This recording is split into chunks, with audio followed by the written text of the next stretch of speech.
All right, everybody. President Trump and Israeli Prime Minister Benjamin Netanyahu are holding a press conference at the White House. Let's listen.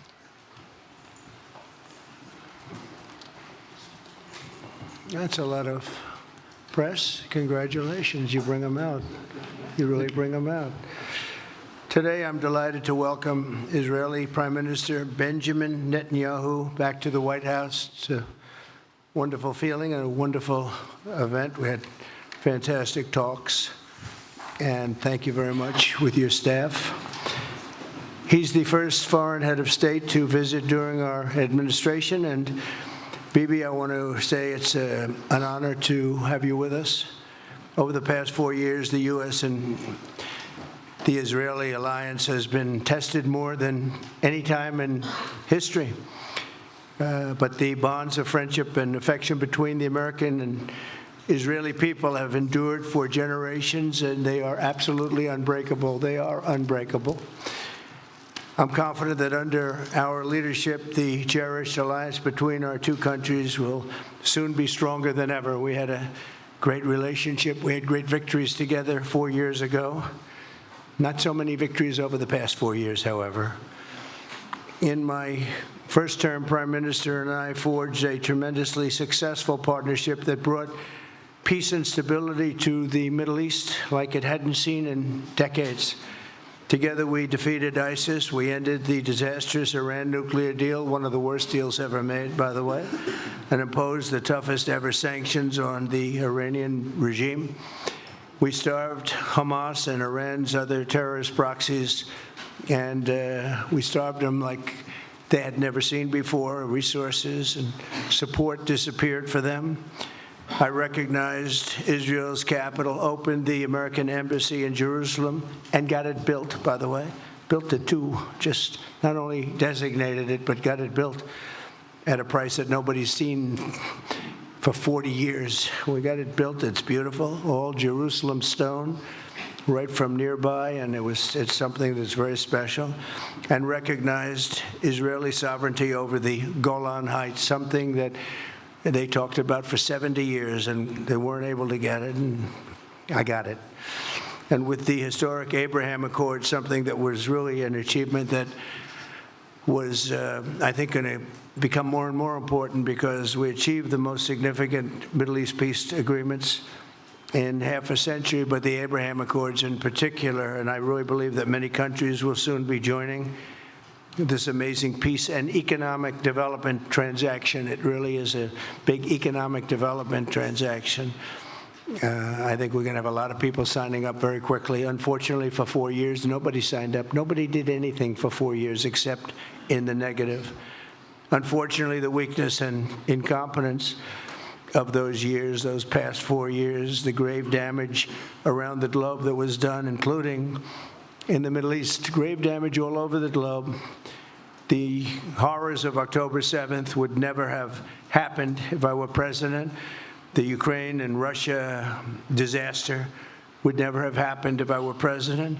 Over the past 16 months, Israel has endured a sustained, aggressive, and murderous assault on every front, but they fought back bravely. You see that and you know that. What we have witnessed is an all-out attack on the very existence of a Jewish state in the Jewish homeland. The Israelis have stood strong and united in the face of an enemy that has kidnapped, tortured, raped, and slaughtered innocent men, women, children, and even little babies. I want to salute the Israeli people for meeting this trial with courage and determination and unflinching resolve. They have been strong. In our meetings today, the Prime Minister and I focused on the future, discussing how we can work together to ensure Hamas is eliminated and ultimately restore peace to a very troubled region. It's been troubled, but what's happened in the last 4 years has not been good. I want to thank Prime Minister Netanyahu for working closely with my transition team, the Special Envoy Steve Witkoff, who's here somewhere. Steve? Stand up, Steve, please. What a job you've done. What a good job you've done. Proud of you. Done a fantastic job. National Security Advisor Mike Waltz. Thank you, Mike, for working so well with us. Thank you. We have In addition, Marco Rubio, who is on the phone right now, listening to every single word that we say, and he's going to be great. And Pete, congratulations. And Scott, congratulations. I see you're here. And Caroline's been doing a great job. She's really probably talked about more than anybody here. She's done a fantastic job, and thank you very much, Caroline. We're proud of you. But we'll only be satisfied when all of these problems are solved, and we have the team to solve them, and that's going to happen. And it's going to happen, I think, very quickly. I also strongly believe that the Gaza Strip, which has been a symbol of death and destruction for so many decades and so bad for the people anywhere near it, and especially those who live there, and frankly, who's been really very unlucky. It's been very unlucky. It's been an unlucky place for a long time. Being in its presence just has not been good. And it should not go through a process of rebuilding and occupation by the same people that have really stood there and fought for it and lived there and died there and lived a miserable existence there. Instead, we should go to other countries of interest with humanitarian hearts, and there are many of them that want to do this, and build various domains that will ultimately be occupied by the 1.8 million Palestinians living in Gaza, ending the death and destruction and, frankly, bad luck. This can be paid for by neighboring countries of great wealth. It could be 1, 2, 3, 4, 5, 7, 8, 12. It could be numerous sites, or it could be one large site. But the people will be able to live in comfort and peace, and we'll make sure something really spectacular is done. They're going to have peace. They're not going to be shot at and killed and destroyed like this civilization of wonderful people has had to endure. The only reason the Palestinians want to go back to Gaza is they have no alternative. It's right now a demolition site. This is just a demolition site. Virtually every building is down. They're living under fallen concrete that's very dangerous and very precarious. They instead can occupy all of a beautiful area with homes and safety, and they can live out their lives in peace and harmony instead of having to go back and do it again. The U.S. will take over the Gaza Strip, and we will do a job with it, too. We'll own it and be responsible for dismantling all of the dangerous unexploded bombs and other weapons on the site, level the site and get rid of the destroyed buildings, level it out, create an economic development that will supply unlimited numbers of jobs and housing for the people of the area. Do a real job, do something different. Just can't go back. If you go back, it's going to end up the same way it has for 100 years. I'm hopeful that this ceasefire could be the beginning of a larger and more enduring peace that will end the bloodshed and killing once and for all.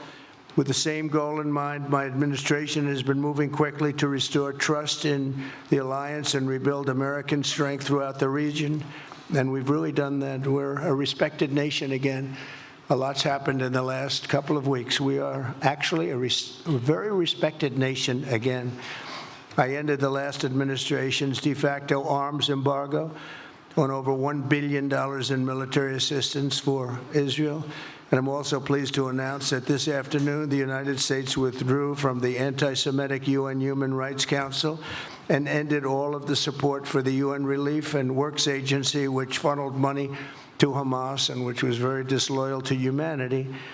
Today, I also took action to restore a maximum pressure policy on the Iranian regime, and we will once again enforce the most aggressive possible sanctions, drive Iranian oil exports to zero, and diminish the regime's capacity to fund terror throughout the region and throughout the world. We had no threat when I left office. Iran was not able to sell oil. Nobody was buying oil because I said, don't buy it. If you buy it, you're not doing any business with the United States. And Hamas was not being funded. Hezbollah was not being funded. Nobody was being funded. There would never have been an October 7th. 2 weeks ago, I once again designated the Houthis as a terrorist organization. They're trying to destroy world shipping lanes, and that's not going to happen. And over the weekend, I ordered airstrikes against senior ISIS leaders hiding in the caves of Somalia and took them out. Here in America, we've begun the process of deporting foreign terrorists, jihadists, and Hamas sympathizers from our soil, just as we have people that are extremely evil, and we're sending them out of our country. They came from jails. They came from mental institutions and insane asylums, and they were dumped into our country. They're gang members. We're getting them out at numbers that nobody can actually believe. And every single country is taking those people back. They said they would never take them back, and they're all taking them back, and they're taking them back very gladly. And I recently signed an executive order combating the vile wave of anti-Semitism that we've seen in the aftermath of the October 7th attacks. Together, America and Israel will renew the optimism that shined so brightly just 4 years ago. It was really a bright, beautiful light. We will restore calm and stability to the region and expand prosperity, opportunity, and hope to our nations and for all people of the Middle East, including the Arab and Muslim nations. Very important. We want the Arab and Muslim nations to have peace and have tranquility and have great lives. I'd like to now invite Prime Minister Netanyahu to say a few words, and we'll take some questions afterwards. Thank you very much. Thank you, Mr. President. I'm honored that you invited me to be the first foreign leader to visit the White House in your second term. This is a testament to your friendship and support for the Jewish state and the Jewish people. I've said this before, I'll say it again. You are the greatest friend Israel has ever had in the White House.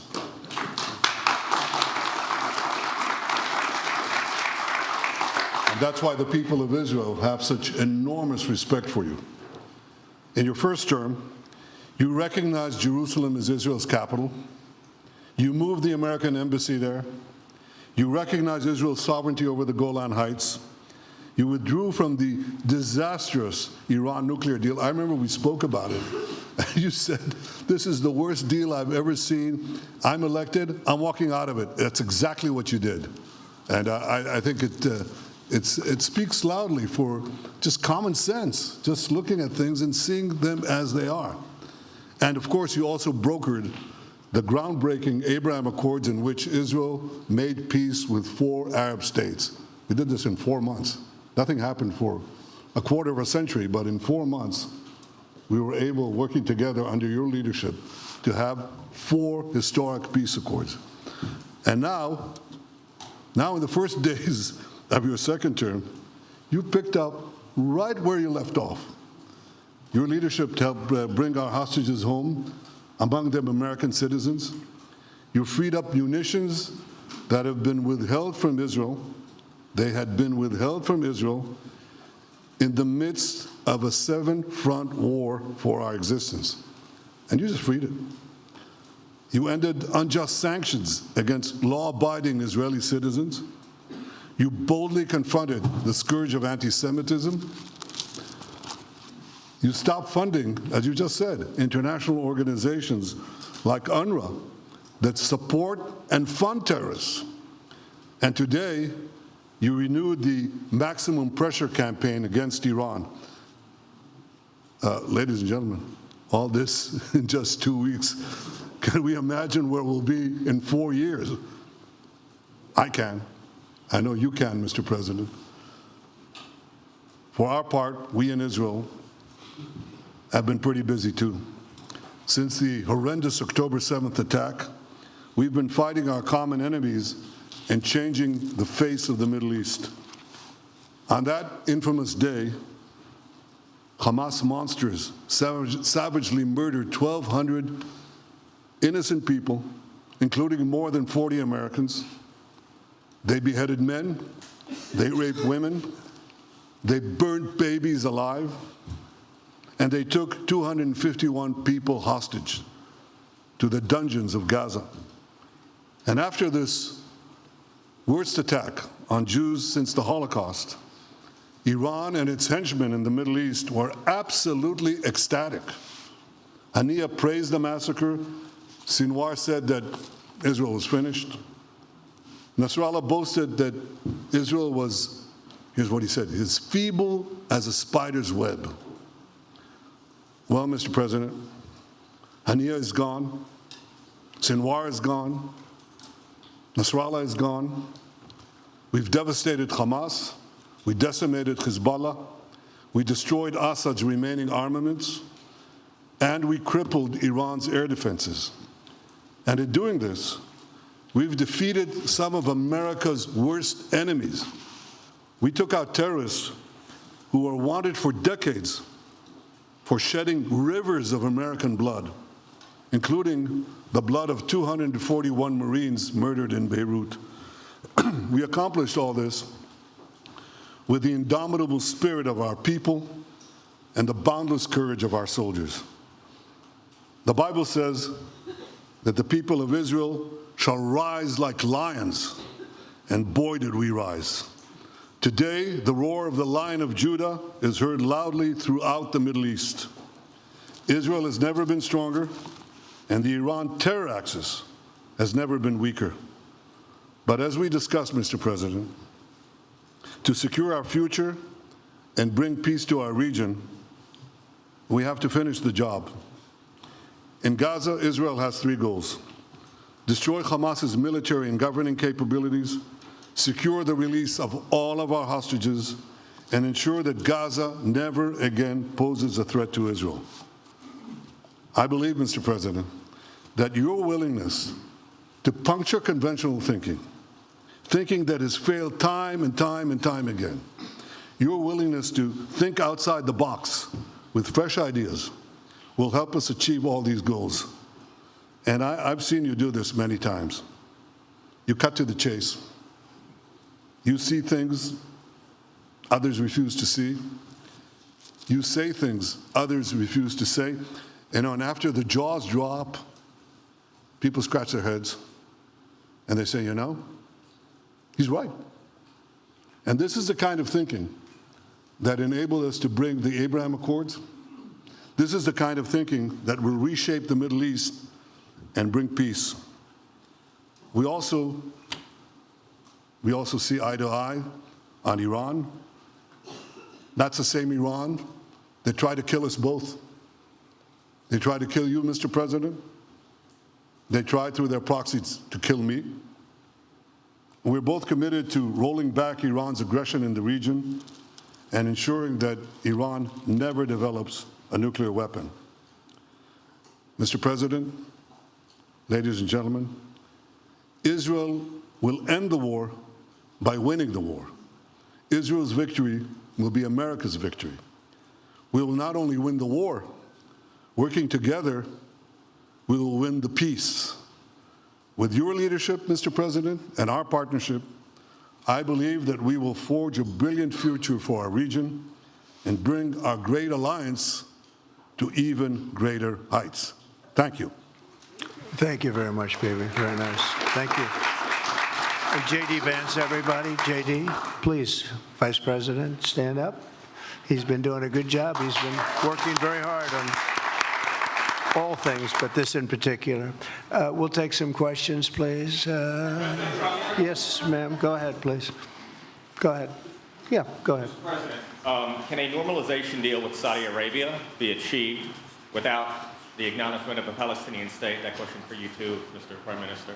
And Mr. President, given what you've said about Gaza, did the U.S. send troops to help secure the security vacuum? So Saudi Arabia is going to be very helpful, and they have been very helpful. They want peace in the Middle East. It's very simple. We know their leader and their leaders very well. They're wonderful people, and they want peace in the Middle East. As far as Gaza is concerned, we'll do what is necessary. If it's necessary, we'll do that. We're going to take over that peace, and we're going to develop it, create thousands and thousands of jobs, and it'll be something that the entire Middle East can be very proud of. But everybody feels that continuing the same process that's gone on forever, over and over again, and then it starts, and then the killing starts, and all of the other problems start. And you end up in the same place, and we don't want to see that happen. So by the United States, with its stability and strength, owning it, especially the strength that we're developing and developed over the last fairly short period of time, I would say really since the election, I think we'll be a keeper of something that is very, very strong, very powerful, and very, very good for the area, not just for Israel, for the entire Middle East, very important. And we'll, again, have thousands of jobs, and there'll be jobs for everyone, not for a specific group of people, but for everybody. Okay, please.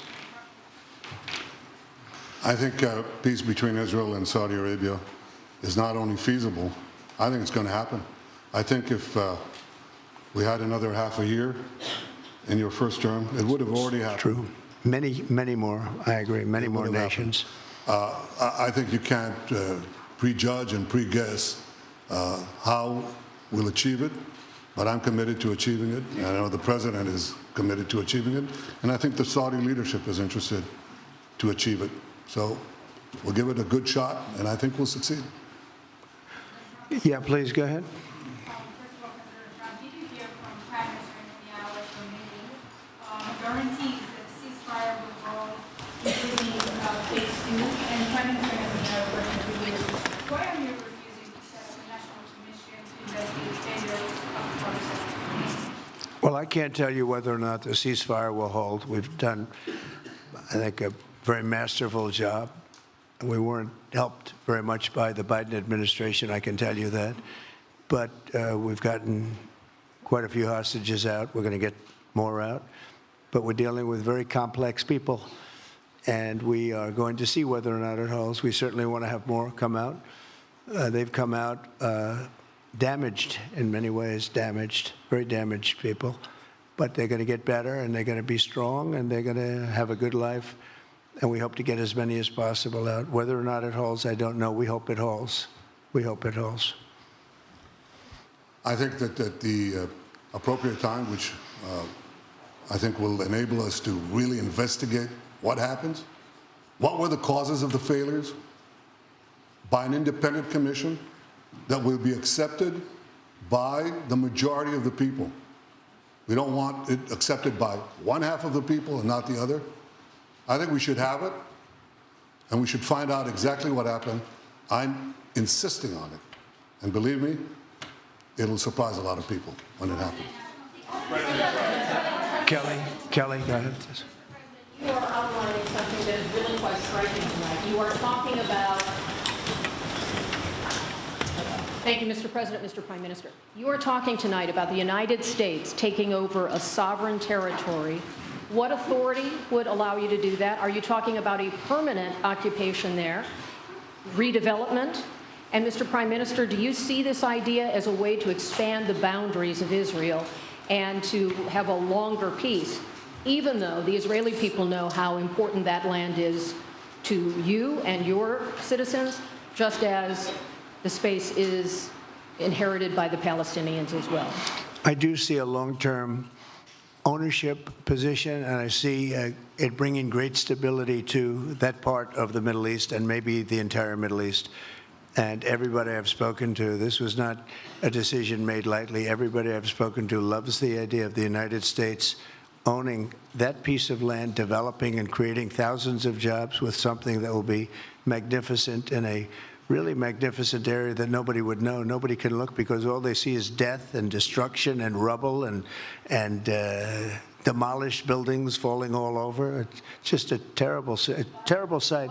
I've studied it. I've studied this very closely over a lot of months, and I've seen it from every different angle. And it's a very, very dangerous place to be, and it's only going to get worse. And I think this is an idea that's gotten tremendous, and I'm talking about from the highest level of leadership, gotten tremendous praise. And if the United States can help to bring stability and peace in the Middle East, we'll do that. Bibi? I mentioned again tonight our 3 goals. And the third goal is to make sure that Gaza never poses a threat to Israel again. President Trump is taking it to a much higher level. He sees a different future for that piece of land that has been the focus of so much terrorism, so many attacks against us, so many trials and so many tribulations. He has a different idea. And I think it's worth paying attention to this. We're talking about it. He's exploring it with his people, with his staff.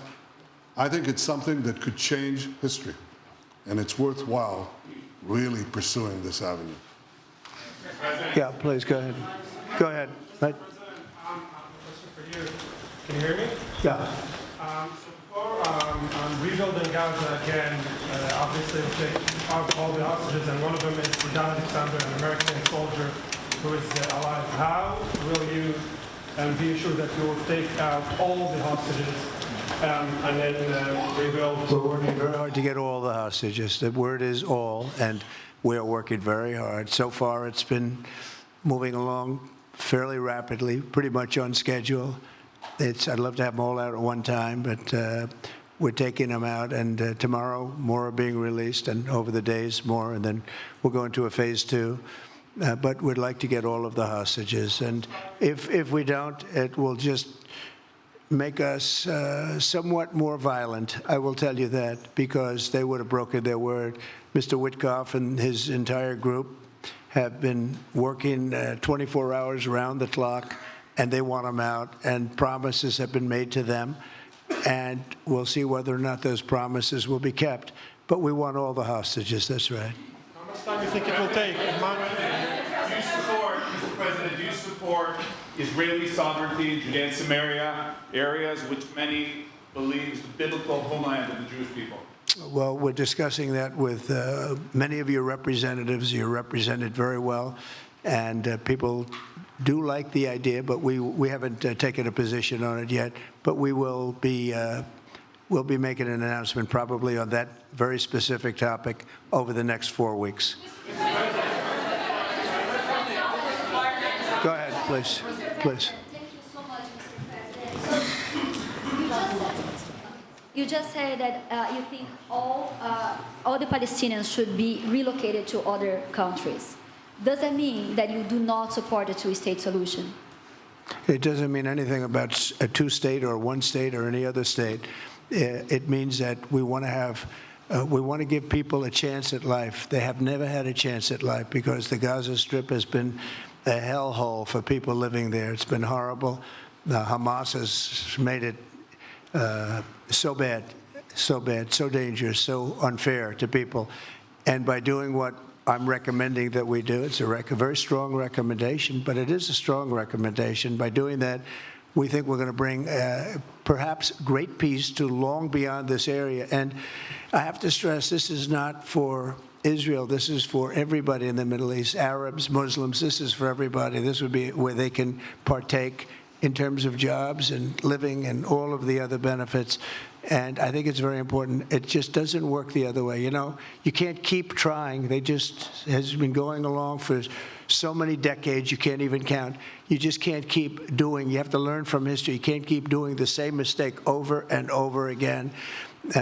Gaza is a hellhole right now. It was before the bombing started, frankly. And we're going to give people a chance to live in a beautiful community that's safe and secure.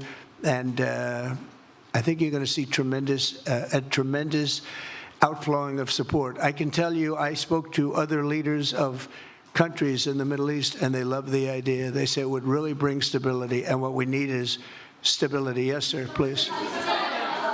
Go ahead. Thank you. Are you still committed to imposing sanctions on the ICC, despite the move being stalled in the Senate? And please, a question for the Prime Minister as well. The President has been very clear about his desire to achieve a deal with Saudi Arabia. How do you settle this if Israel is required to renew the war against Hamas in the future? Go ahead, Bibi. I think everybody understands that just as the President fought and defeated al-Qaeda and ISIS, that we can't leave Hamas there because Hamas will continue the battle to destroy Israel. They'll do, you know, when in this temporary ceasefire, one of their leaders comes out, you know what he says? We're going to do October 7th again, except we'll do it bigger. So obviously, you can't talk about peace neither with Hamas or in the Middle East, if this toxic, murderous organization is left standing. Any more that you could make peace in Europe after World War II if the Nazi regime was left standing and the Nazi army was left standing. You want a different future? You got to knock out the people who want to destroy you and destroy peace. That's what we're going to do. I think that will also usher in, actually, the peace with Saudi Arabia and with others. And I think there will be others, too. Yes, ma'am. Go ahead. I'm from Afghanistan. My name is Ms. Afghanistan as a high expectation from you. Do you have any plan to change Afghanistan situation? Are you able to recognize Taliban? Because I'm an Afghan journalist, Afghan suffered woman. Any comment about Afghanistan? What's your future plan for Afghan people, especially Afghanistan? I have a little hard time understanding you. Where are you from? Oh. Actually, it's a beautiful voice and a beautiful accent. The only problem is I can't understand a word you're saying. But I just say this, good luck, live in peace. Go ahead, please.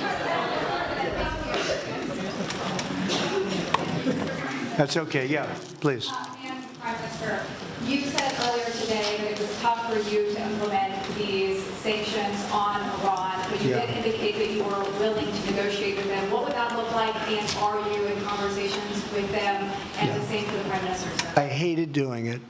I want Iran to be peaceful and successful. I hated doing it. I did it once before, and we brought them down to a level where they were unable to give any money. They had to survive themselves, and they had no money. They were essentially broke, and they had no money for, as I said, Hezbollah. They had no money for Hamas. They had no money for any form of terror. The 28, if you call it, the 28 sites of terror, they had no money for any of it. They had to do their own and focus on their own well-being. And I hated to do it then, and I hate to do it just as much now. And I say this, and I say this to Iran, who's listening very intently.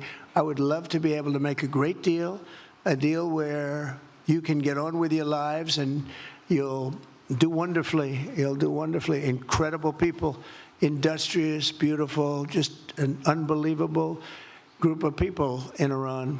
And I know them well, have many friends from Iran and many friends that are Americans from Iran, and they're very proud of Iran. But I hated to do it, just so you understand. And I hope we're going to be able to do something so that it doesn't end up in a very catastrophic situation. I don't want to see that happen. I really want to see peace, and I hope that we're able to do that. They cannot have a nuclear weapon. It's very simple. I'm not putting restrictions. They cannot have one thing. They cannot have a nuclear weapon. And if I think that they will have a nuclear weapon, despite what I just said, I think that's going to be very unfortunate for them. If, on the other hand, they can convince us that they won't, and I hope they can. It's very easy to do. It's actually very easy to do. I think they're going to have an unbelievable future. Yeah, please, sir, go ahead. Thank you, Mr. President. You just laid out your plan for Gaza. Yes. Can you lay out your plan for Ukraine and also... For Ukraine? For Ukraine, yes. You consider yourself a strong leader. You blamed your predecessor for letting Russia to take over Ukraine. Will you demand from Putin to get out of Ukraine, from sovereign territory of Ukraine? So we're dealing right now in the subject. I don't want to spend a lot of time because we're here for another reason, but we are having very good talks, very constructive talks on Ukraine, and we are talking to the Russians. We're talking to the Ukrainian leadership. It would have never happened. That would have never happened. It should have never happened. I get reports every week, the number of soldiers, mostly soldiers now. The cities have been largely demolished. You talk about a very sad sight to see. We talk Gaza. Well, many of these cities look as bad as Gaza and worse, what's happened to them. And I want to see that end. And I want to see it end for one simple reason, the life of young people being absolutely obliterated on both sides. You probably have 700,000 Ukrainian soldiers dead, 800,000, maybe more Russian soldiers dead. It's very flat land, and the only thing that's going to stop a bullet is a human body, in this case, usually soldiers. And the numbers are staggering when you hear the real numbers in Ukraine, what the numbers are. And this doesn't include the cities that have been demolished and all of the people that were killed. So I want to see it stopped. We're having very good talks, and I think we're going to get it. I think something will be hopefully dramatically, it will rise above everything. You can't let this continue. This is an absolute slaughter that's taking place on the beautiful farmlands of Ukraine, and we have to stop it. We can't let this continue. It is a human tragedy, and we're going to try very hard to stop it. Yeah, please, go ahead, sir. Go ahead. Mr. President, thank you very much. Okay. Mr. President, what's your view about Palestinian leader Abbas' role in all the regional changes you want to do? And a question for the Prime Minister, what's your view on President Trump wanting to reach a deal with Iran and not a much more active military stance towards it? Go ahead, baby. Go ahead. I think the president just said something that I think is the pivot of everything that we're talking about. He said Iran cannot have a nuclear weapon. And we fully agree with that. If this goal can be achieved by a maximum pressure campaign, so be it. But I think the most important thing is to focus on the goal, which the president just did, and I fully agree with him. Well, I said it, and he said it very well. It's a campaign of pressure to see if we can get something done. He doesn't want to do what some people think will automatically happen because they're very difficult people to deal with, as you know. But if we could solve this problem without warfare, without all of the things that you've been witnessing over the last number of years, it would be, I think it would be a tremendous thing. Go ahead, please. Do you have any plans to visit Israel soon? To visit where? Israel and Gaza. Oh, well, I love Israel. I will visit there, and I'll visit Gaza, and I'll visit Saudi Arabia, and I'll visit other places all over the Middle East. The Middle East is an incredible place, so vibrant, so it's just one of the really beautiful places, and with great people. And I think a lot of bad leadership has taken place in the Middle East that's allowed this to happen. It's just terrible. And that includes on the American side, by the way. We should have never gone in there a long time ago, spent trillions of dollars and created so much death. So that includes Americans. But, yeah, I'll be visiting a lot of different places in the Middle East. I've been invited everywhere, but I will be visiting some, yeah. Okay. Let's go. Caitlin, go ahead. Caitlin. Thank you so much, President Trump. Just Katie, to follow go up ahead. on what you were saying there. Say it. Go ahead, please. Just to follow up on what you were saying about the Gazans leaving Gaza, going to other countries. One, where exactly are you suggesting that they should go? And two, are you saying they should return after it's rebuilt? And if not, who do you envision living there? I envision the world, people living there, the world's people. I think you'll make that into an international, unbelievable place. I think the potential in the Gaza Strip is unbelievable. And I think the entire world, representatives from all over the world will be there, and they'll live there. Palestinians also. Palestinians will live there. Many people will live there. But they've tried the other, and they've tried it for decades and decades and decades. It's not going to work. It didn't work. It will never work. And you have to learn from history. History has, you just can't let it keep repeating itself. We have an opportunity to do something that could be phenomenal. And I don't want to be cute. I don't want to be a wise guy, but the Riviera of the Middle East, this could be something that could be so bad. This could be so magnificent.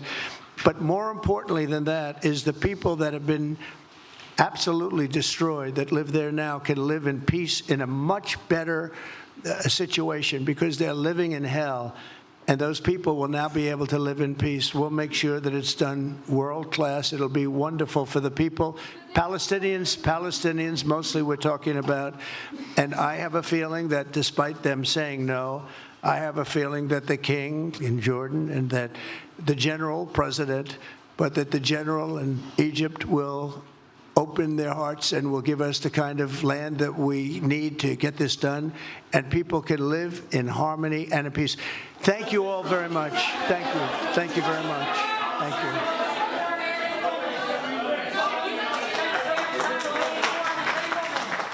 We have been watching President Trump hold a joint press conference with Israeli Prime Minister Benjamin Netanyahu at the White House. The pair met earlier in the day to talk about the Israel-Hamas ceasefire deal, and perhaps the biggest news to come out of this.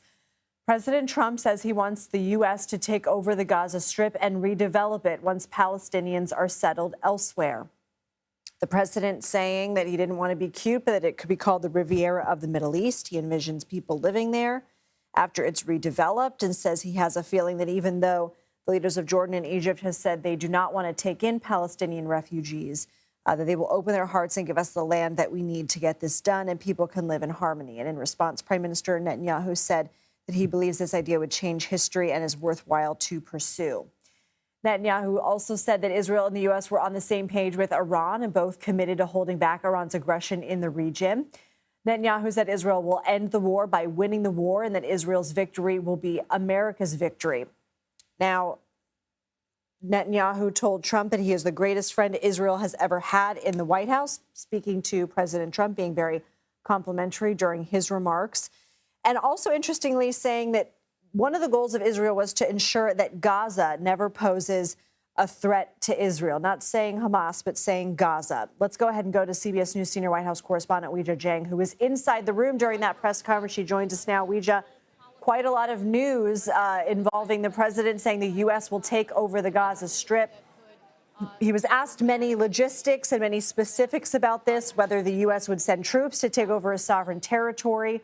What answers did we get about how this would work? And is this something that we've heard before from the president?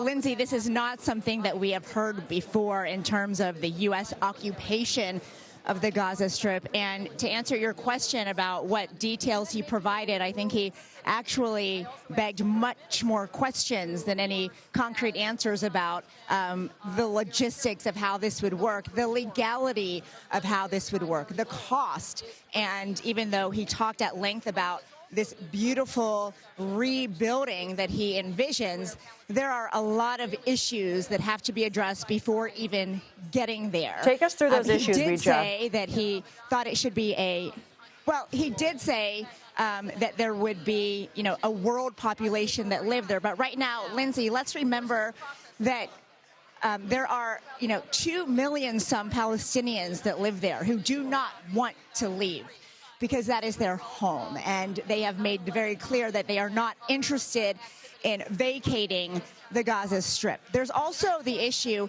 of where they would go if they were displaced. And Egypt and Jordan have made abundantly clear that they are not going to take those displaced refugees, even though President Trump reiterated tonight that he believes they ultimately will. He has also said that other countries have offered to take them in.